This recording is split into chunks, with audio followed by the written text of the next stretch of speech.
الحمد لله رب العالمين والصلاة والسلام على أشرف المرسلين وعلى آله وأصحابه أجمعين أما بعد. Chers musulmans, chères musulmanes, assalamu alaikum wa rahmatullahi wa barakatuh. Nous sommes dans la deuxième nuit du mois de Sha'bal 1441, c'est-à-dire le 25 mars 2020. Nous nous réunissons ce soir afin de procéder à la lecture d'un livre qui a été écrit par un grand savant de notre communauté qui répond au nom de Zainuddin Abul Faraj al-Ma'rouf b'Ibn Rajab al-Hanbali rahimahullah ta'ala. Ibn Rajab al-Hanbali qui a vécu au 8e siècle de l'Hégire et qui est mort en 795 de l'Hégire. Ce grand savant nous a laissé de nombreux ouvrages, même si une grande partie de ces ouvrages malheureusement ont été perdus. Parmi ses ouvrages les plus célèbres, Fathul Bari, bi Sharh Sahih al-Bukhari, à ne pas confondre avec le Fath al-Bari d'Ibn Hajar al-Asqalani. On a aussi Jami' al-Ulum wal-Hikam, c'est un sharh des 40 hadiths de l'imam al-Nawawi. Quand je dis sharh, ça veut dire une explication, un commentaire. On a aussi al-Qawa'id al-Fiqhiyya, les règles juridiques. On a beaucoup de livres, je vous passe les titres. Et moi, j'ai voulu qu'on lise ensemble aujourd'hui un livre qui a été écrit par lui. C'est un livre, on appellera ça une missive, un épître de quelques pages. Ce n'est pas très long, même si je ne pense pas qu'on puisse finir sa lecture en une seule séance, qui a pour titre Al-Bisharatul Uzma lil Mu'min bi anna haddahu min an-nari al-humma. Al-Bisharatul Uzma, c'est-à-dire la grande bonne nouvelle lil Mu'min, pour le croyant. Bi anna haddahu min an-nar, comme quoi la part qui lui est réservée de l'enfer, al-humma, c'est la fièvre. C'est la fièvre. Vous savez, les savants ont écrit beaucoup de livres dans ce qui concerne la maladie. Et comme nous sommes toujours dans cette ambiance de maladie, j'ai jugé utile de lire ce livre-là, que de vous lire ce livre-là. Comme je vous l'ai dit, il est assez court, il fait une vingtaine de pages à tout casser. Donc on va le lire rapidement, Inch'Allah ta'ala. Ce que je vais faire, c'est que je vais lire d'abord en arabe, puis je vais vous faire un résumé en français avec quelques commentaires, bi'idnillahi ta'ala, en demandant à Allah Azza wa Jal son aide et qu'il nous accorde la réussite. قال المصنف رحمه الله تعالى بسم الله الرحمن الرحيم رب يسر يا كريم الحمد لله رب العالمين وصلى الله على سيدنا محمد وعلى آله وصحبه أجمعين. خرج الإمام أحمد من حديث أبي الحسين الشامي عن أبي صالح الأشعري عن أبي أمامة عن النبي صلى الله عليه وسلم قال الحمى كير من جهنم فما أصاب المؤمن منها كان حظه من النار أو كان حظه من النار وفي رواية له كان حظه من جهنم. اختلف في إسناد هذا الحديث على أبي صالح الأشعري فقال أبو الحسين الفلسطيني عن أبي أمامة عن أبي صالح وخالفه إسماعيل بن عبيد الله فرواه عن أبي صالح الأشعري عن أبي هريرة رضي الله عنه عن النبي صلى الله عليه وسلم أنه عاد مريضا ومعه أبو هريرة من وعك كان به فقال رسول الله صلى الله عليه وسلم أبشر فإن الله يقول هي ناري أسلطها على عبد المؤمن في الدنيا لتكون حظه من النار في الآخرة. خرجه ابن ماجه من طريق أبي أسامة عن عبد الرحمن بن يزيد عن إسماعيل به وعبد الرحمن بن يزيد ابن تميم الدمشقي ضعيف ومن قال إنه ابن جابر فقد وهم وقد خرجه الطبراني من رواية أبي المغيرة عن أبي تميم به وخالفه سعيد بن عبد العزيز فرواه عن إسماعيل بن عبد الله عن أبي صالح عن كعب الأحبر من قوله قال الدارقطني هو الصواب وقال ورواه شبابه عن أبي غسان عن أبي حسين عن أبي صالح عن أبي هريرة عن النبي صلى الله عليه وسلم. أختصر في القراءة حتى لا أطيل عليكم. وعن عائشة رضي الله عنها سمعت النبي صلى الله عليه وسلم يقول الحمى حظ كل مؤمن من النار. خرجه ابن أبي حاتم. وعن عائشة رضي الله عنها موقوفا وهو المحفوظ. وعن عثمان بن عفان رضي الله عنه عن النبي صلى الله عليه وسلم قال الحمى حظ المؤمن من النار يوم القيامة. خرجه ابن أبي الدنيا. وعن أبي ريحانة عن النبي صلى الله عليه وسلم قال الحمى كير من جهنم وهي نصيب المؤمن من النار خرجه ابن أبي الدنيا. وعن أنس رضي الله عنه عن النبي صلى الله عليه وسلم قال الحمى حظ المؤمن من النار. وخرج محمد بن سعد في طبقاته قال حدثنا بسنده إلى أن قال حدثنا أبو المتوكل أن النبي الله صلى الله عليه وسلم ذكر الحمى فقال من كانت به فهي حظه من النار فسألها سعد بن معاذ ربه فلزمته حتى فارق الدنيا. وروي عن مجاهد قال الحمى من قوله خرجه ابن أبي الدنيا.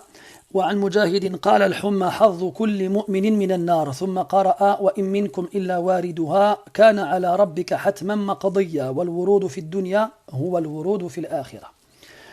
Donc là je me suis permis de faire un résumé parce que l'auteur rahimahullah ta'ala il nous cite des traditions prophétiques, des narrations avec leur chaîne de transmission ainsi que le jugement des savants sur certains des rapporteurs.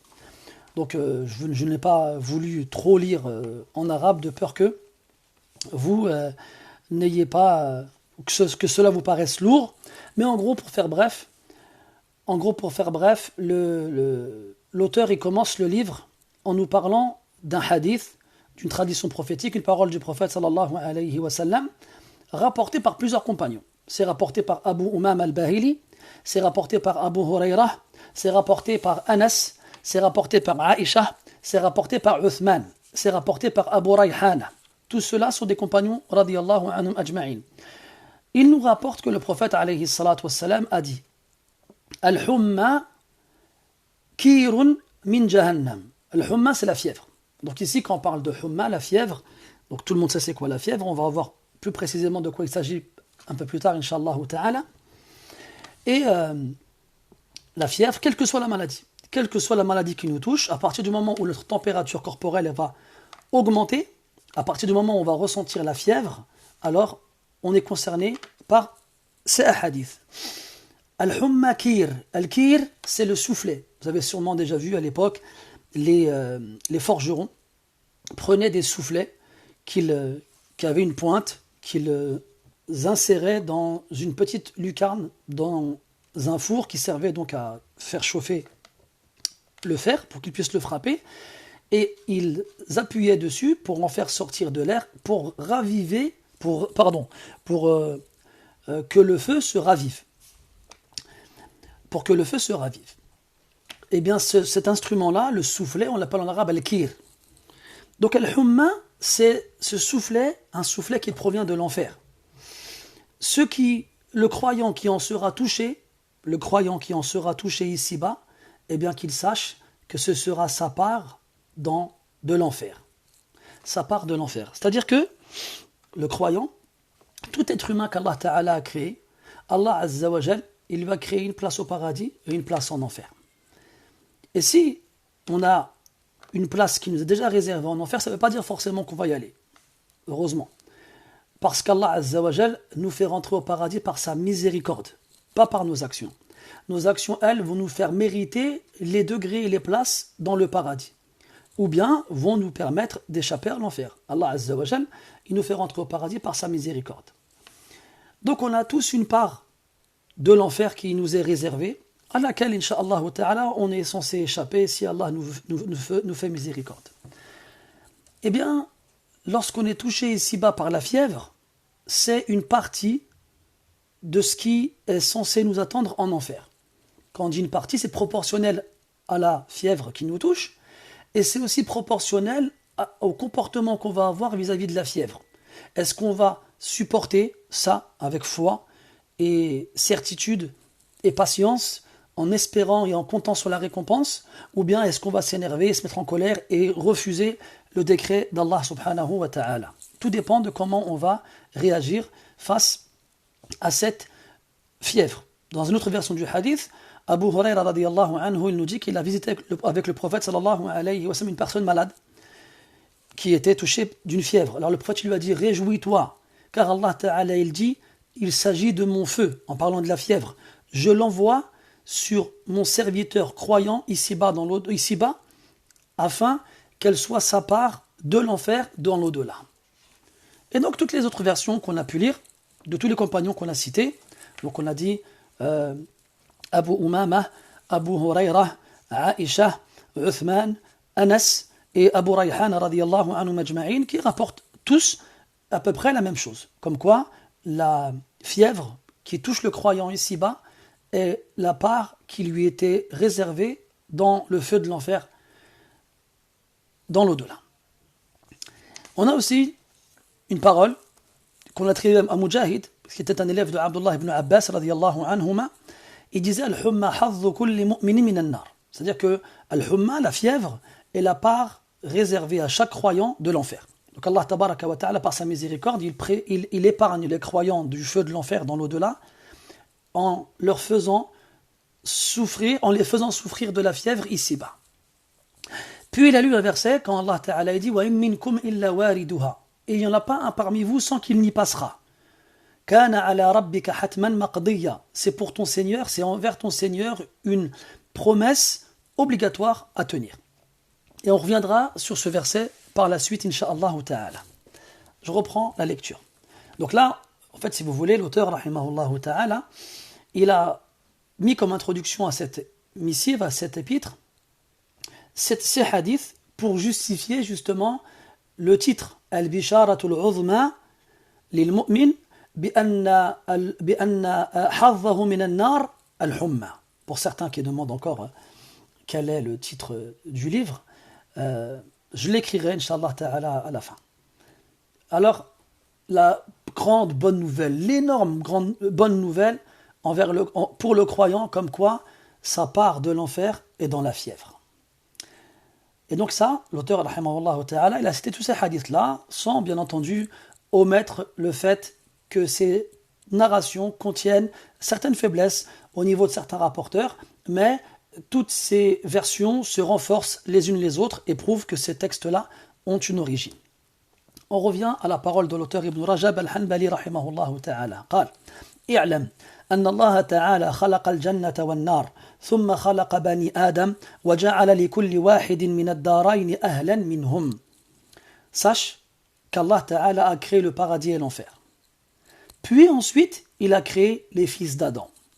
Et il a donné à chacun d'entre eux dans les demeures des habitants qui y habiteront. Donc dans les fils d'Adam, il y a des habitants pour le paradis et des habitants pour l'enfer, qu'Allah ne nous compte pas parmi les habitants de l'enfer. Puis il dit ثم بعث الرسل مبشرين ومنذرين يبشرون بالجنة من آمن وعمل صالحا وينذرون بالنار من كفر وعصى. Puis il dit ensuite, après cela, Allah Ta'ala a envoyé les messagers comme annonciateurs de bonnes nouvelles et comme avertisseurs. Ils annoncent comme bonne nouvelle le paradis à quiconque a cru et a fait des actions vertueuses, et ils avertissent de l'enfer quiconque mécroit et désobéit. وأقام أدلة وبراهين دلت على صدق رسله فيما أخبروا به عن ربهم من ذلك. Et Allah Azza wa Jal, il a mis des preuves évidentes qui indiquent la véracité de ces messagers dans toutes les informations qu'ils nous ont transmises de la part d'Allah subhanahu wa ta'ala. Donc il y a des preuves autour de nous pour ceux qui savent les déterminer, pour ceux qui savent les repérer, qui montrent que ces prophètes et messagers, tout ce qu'ils nous ont rapporté comme information de la part d'Allah Azza wa Jal, sont une vérité absolue et totale. وأشهد عباده في هذه الدار آثارا من الجنة وآثارا من النار. Et Allah Azza wa Jal, il nous a fait assister ici-bas, des traces du paradis et des traces de l'enfer. C'est-à-dire qu'autour de nous, des fois on le sait, des fois on ne le sait pas, il y a des traces qui indiquent la présence du paradis. Comme il y a des traces qui indiquent la présence de l'enfer. Comment cela? فأشد ما يجده الناس من الحر من فيح جهنم وأشد ما يجدونه من البرد من زمهرير جهنم كما صح ذلك عن النبي صلى الله عليه وسلم. Les températures les plus élevées que les êtres humains ressentent dans les périodes de forte chaleur viennent de la chaleur torride de l'enfer. Et les températures les plus basses, les plus froides que ressentent les gens dans les périodes de grand froid proviennent du froid glacial de l'enfer. Beaucoup de gens ignorent, beaucoup de gens savent que l'enfer est composé essentiellement de feu. Mais beaucoup de gens ignorent qu'on y trouve un étage dans lequel on n'y trouve que du froid et de la glace. Et cet étage-là, Allah Ta'ala, il punira, qu'Allah nous en préserve, certaines personnes par le froid. Donc les plus grandes températures, quand il fait le plus chaud possible, ça provient de la chaleur de l'enfer. Et quand il fait le plus froid possible, ça provient du froid aussi et de l'enfer.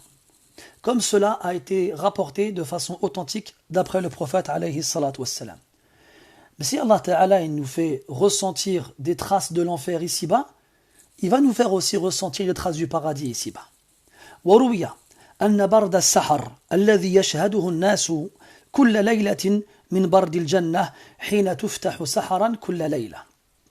Il a été rapporté que la fraîcheur de la fin de la nuit, la fraîcheur du dernier moment de la nuit qui précède l'aube, qui précède l'aurore, cette fraîcheur que les gens ressentent toutes les nuits provient de la fraîcheur du paradis lorsque ces portes sont ouvertes à ce moment spécial, et ça toutes les nuits.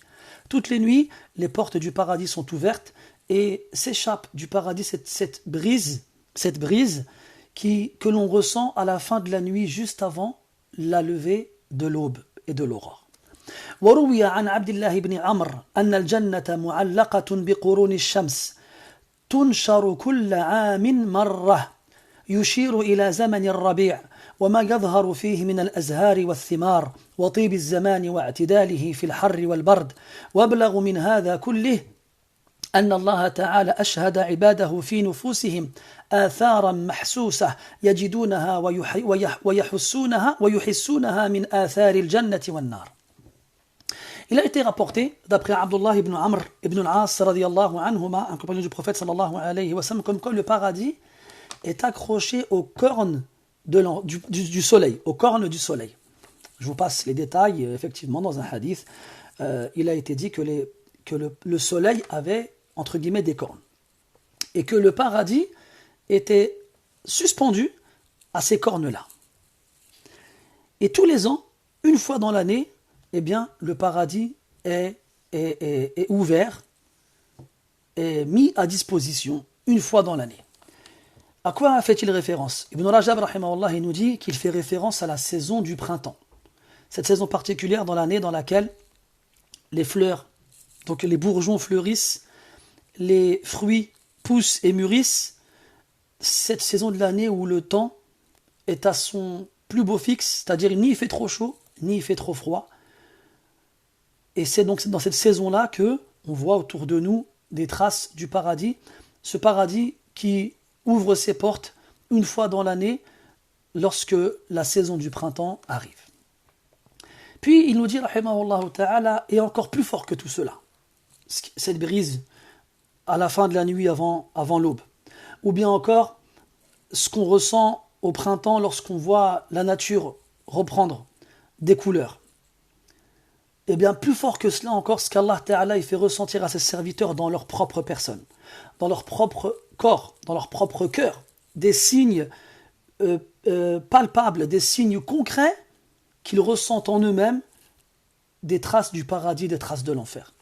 Et ça, peut-être que certains d'entre vous ne voient pas à quoi il fait référence, mais ça, c'est pour certains croyants qui ont atteint un certain stade de foi. Comme il dit après, فَأَمَّا مَا يَجِدُونَهُ مِنْ آثَارِ الْجَنَّةِ فَمَا يَتَجَلَّى لِقُلُوبِ الْمُؤْمِنِينَ مِنْ آثَارِ أَنْوَارِ الْإِيمَانِ وَتَجَلِّ الْغَيْبِ لِقُلُوبِهِمْ حَتَّى يَصِيرَ الْغَيْبُ كَالشَّهَادَةِ لِقُلُوبِهِمْ فِي مَقَامِ الْإِحْسَانِ. Donc ce qu'ils ressentent en eux-mêmes comme trace, comme effet du paradis, c'est ce qui se manifeste au cœur des croyants. Lorsque la foi atteint un certain stade, elle atteint une force dans sa lumière qui lui fait apparaître des choses qui sont invisibles. Ça, c'est la force de la foi. C'est le fait de croire à un point où on voit les choses en lesquelles on croit, même si elles sont invisibles. Et ça, bien entendu, il ne faut pas le comprendre au premier degré, mais quand on parle du paradis À certains croyants, c'est comme s'ils le voyaient devant leurs yeux, physiquement et visiblement. Donc ce qui est invisible à l'œil devient visible au cœur, et ça c'est ce qu'on appelle al-ihsan. C'est le plus haut stade de la foi. Comme le prophète a dit sallallahu alayhi wa sallam, al-ihsan an ta'bud Allah ka'annaka tarah. Al-ihsan, donc le plus haut degré de la foi, l'excellence dans la foi, c'est d'adorer Allah comme si tu le voyais. Comme si tu le voyais. Et donc, le croyant véridique et sincère, sa foi elle est tellement forte que quand on lui parle du paradis, il ne se contente pas de l'imaginer, il le voit. Il ne voit pas avec les yeux de son visage, il le voit avec les yeux de son cœur. Et ce n'est pas seulement une image virtuelle, c'est une réalité. فربما تجلت الجنة أو بعض ما فيها لقلوبهم أحيانا حتى يرونها كالعيان وربما استنشقوا من أرايحها كما قال أنس بن النضر يوم أحد وهل لريح الجنة والله إني لأجد ريح الجنة من قبل أحد. Donc, des fois, le paradis il va apparaître, ou bien une partie du paradis, des fois, il va apparaître au cœur des croyants véridiques et sincères, comme s'ils le voyaient avec leurs propres yeux. Des fois même, c'est comme s'ils sentaient son odeur. S'ils se concentrent bien, c'est comme si l'odeur du paradis lui parvenait à leurs narines. Comme il a été rapporté qu'Anas ibn Nadr, radiyallahu anhu, un compagnon du prophète, alayhi salatu wassalam, le jour de la bataille de Uhud, il a dit « Waouh, l'odeur du paradis, par Allah, je sens l'odeur du paradis parvenir de la direction de Uhud, de la montagne de Uhud. » Donc dans certains cas, le croyant avec sa foi, il va ressentir en lui-même le paradis, il va le voir avec les yeux de son cœur, de par la force de sa foi. Et pareil avec l'enfer. قال وأما ما يجدونه من آثار النار فما يجدونه من الحمى فإنها من فيح جهنم كما قال النبي صلى الله عليه وسلم الحمى من فيح جهنم فأطفئوها بالماء. Avant de passer à ce passage-là, il y a des hadiths et des traditions prophétiques dans lesquelles les compagnons radiyallahu anhum, ils disent au prophète alayhi salatu wassalam, quand on est avec toi, tu nous parles du paradis, tu nous parles de l'enfer, c'est comme si on les voyait avec nos yeux. Puis quand on retourne chez nous, au milieu de nos épouses et de nos enfants, et que ce bas monde nous rattrape, on a l'impression d'être des hypocrites. Alors on a peur de cet état-là lorsqu'on est avec toi, qui n'est plus le même lorsqu'on n'est plus avec toi. Alors le prophète sallallahu alayhi wa sallam, il leur a répondu pour les rassurer et les apaiser, si vous étiez avec moi tout le temps, de la même façon, les anges vous serreraient les mains dans les rues. Vous seriez des anges. Walakin sa'a wa sa'a. Mais une heure comme ci, une heure comme ça. Et pas une heure comme ci et des heures comme ça. Il a dit sa'a wa sa'a. Na'am. Bien sûr, le croyant, il a une vie comme tout le monde. Il doit travailler, il doit étudier, il doit s'occuper de sa famille. Il ne peut pas toujours être dans l'adoration, et la lecture et la concentration. Il y a beaucoup de gens qui tiennent ce discours-là, ils n'ont pas tort d'une certaine façon, mais il faut savoir garder un juste milieu. C'est comme on a beaucoup de gens au bled, ils disent une phrase que je trouve très laide. Ils disent « Shuyal Rabbi, Shuyal Qalbi ». Un peu pour mon Seigneur et un peu pour mon cœur. Mais quand on regarde bien, à la fin, c'est faux. On donne beaucoup à nos cœurs et on donne peu à notre Seigneur, subhanahu wa ta'ala. Allah dit dans le Coran, dans surat Al-Qasas, lorsqu'il nous raconte l'histoire de Qarun, « Inna Qaruna kana min qawmi Musa ila akhirihi » il lui dit subhanahu wa ta'ala وَابْتَغِ فِيمَا آتَاكَ اللَّهُ الدَّارَ الْآخِرَةَ وَلَا تَنْسَ نَصِيبَكَ مِنَ الدُّنْيَا. Recherche à travers ce qu'Allah t'a donné, la demeure dernière. Et n'oublie pas la part qui te revient ici-bas. Ça, c'est le verset préféré des gens qui sont accrochés un peu trop à ce bas monde. Parce qu'à une époque, lorsqu'on appelait les gens à ce qu'on appelle az-zuhd, c'est-à-dire l'ascétisme, le fait de délaisser ce bas monde, de ne pas s'y accrocher, de n'en prendre que ce qui est nécessaire et de délaisser tout ce qui est superflu, eh bien, les gens, avec la foi qu'ils avaient, ils prenaient ces paroles-là un peu trop au sérieux. Et ils délaissaient vraiment tout, jusqu'à aller vivre dans des grottes en portant des vêtements de laine et délaissant toute interaction avec les autres humains. Alors, on leur a rappelé ce verset pour qu'ils n'oublient pas que ce bas monde, Allah l'a créé pour nous et qu'une partie de ce bas monde, il est pour nous. Mais ce verset-là, aujourd'hui, les gens n'ont pas besoin qu'on leur répète. Ils l'appliquent très bien. Ils l'appliquent même trop.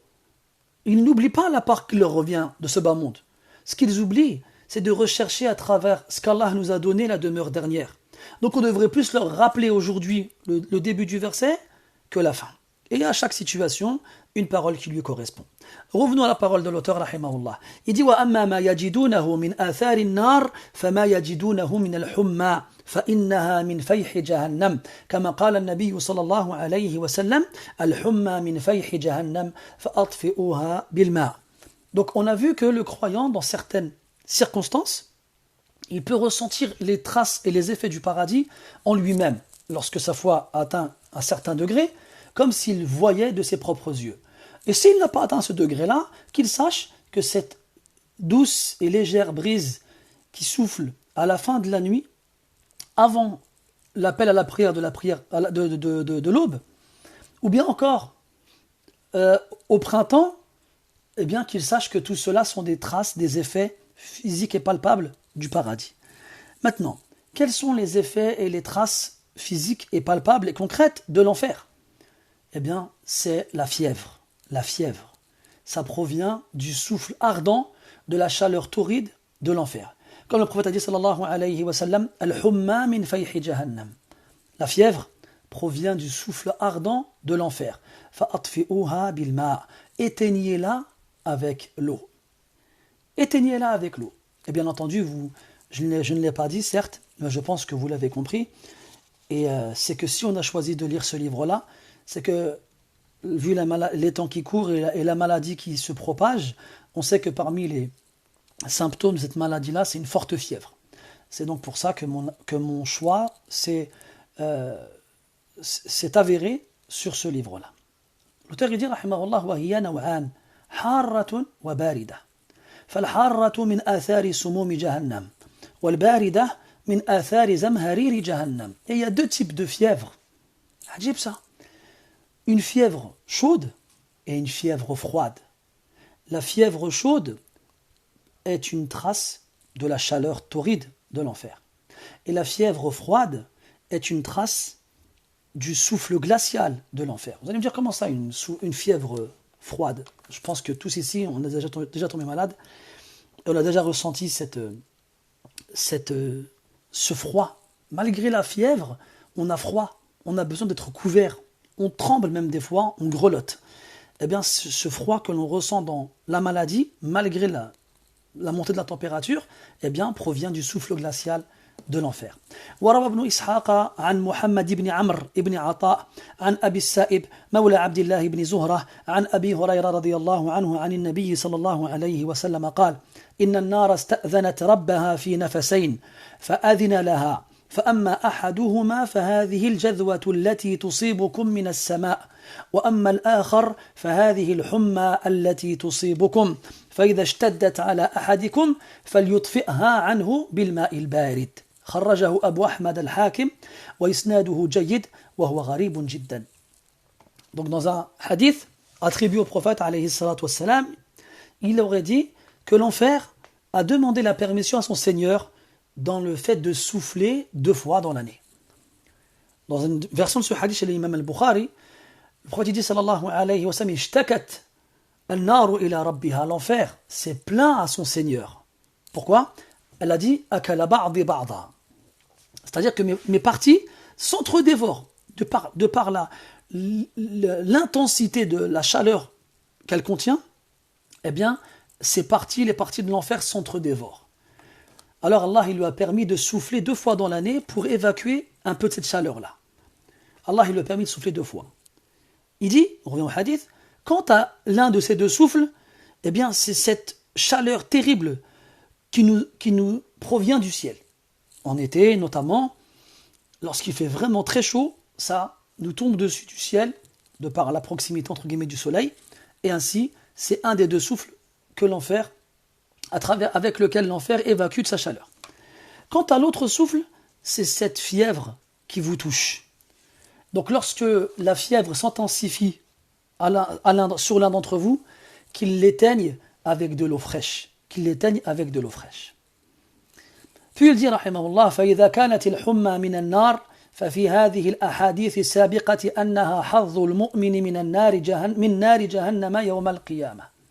Donc si la fièvre provient du feu de l'enfer, de la chaleur de l'enfer, eh bien, comme on l'a vu dans les hadiths précédents, dans les narrations précédentes, c'est la part du croyant du feu de l'enfer le jour de la résurrection.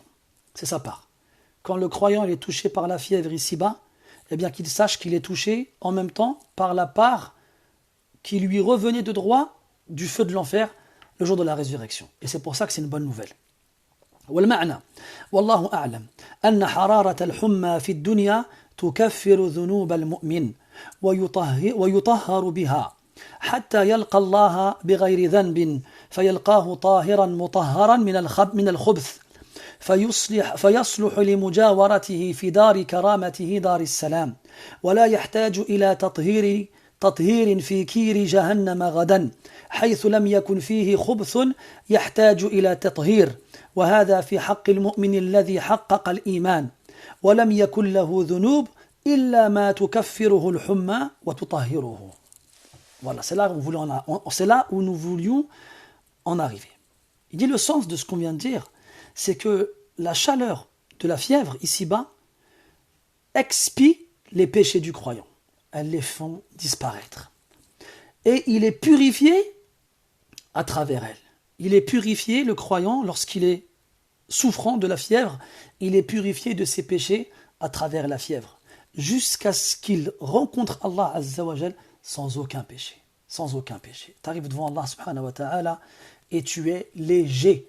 Ton dos, ton échine n'est pas courbé ni alourdi par le poids des péchés. Allah dit dans le Coran, dans une sourate que vous mémorisez tous, Alam nashrah laka sadrak wa wada'na anka wizrak alladhi anqadha dhahrak. Nous t'avons débarrassé. Le wizr, c'est al-thiqal, c'est le fardeau. Nous t'avons débarrassé de ce fardeau, celui qui alourdissait ton dos. Et ce fardeau, quel est-il? C'est les péchés. Nous, on ne le sent pas. Ici-bas, on est là, on fait des péchés, on désobéit à Allah, on se sent léger, on se sent frais. Mais on ne sait pas qu'on est en train de les cumuler les uns après les autres sur notre dos et qu'ils nous alourdissent. Et le jour de la résurrection, qu'Allah nous en préserve, les péchés deviendront concrets, réels, palpables, physiques, et on les mettra dans le plateau de la balance réservé aux mauvaises actions. Et si jamais c'est le plateau des mauvaises actions qui est alourdi, je ne donne pas cher de notre repos.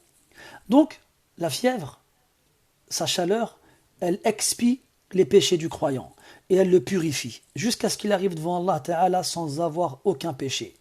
Il le rencontrera pur et purifié de toute impureté, de toute souillure. Et le péché, c'est une souillure. Allah dit dans le Coran, وَالرِّجْزَ فَهْجُرْ. Rijz, c'est l'impureté. Et ce verset, il est sujet à de nombreuses interprétations chez les savants qui ne se contredisent pas les unes les autres. Parmi certains de ces sens, Rijz, c'est tous les péchés.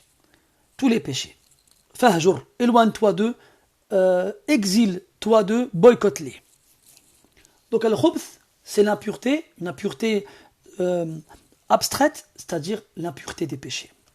Et comme on est purifié de nos péchés, alors on est digne et on mérite d'être dans le voisinage d'Allah subhanahu wa ta'ala, dans la demeure de la béatitude, la demeure de la paix absolue, le paradis qu'Allah me compte ainsi que vous parmi ses occupants.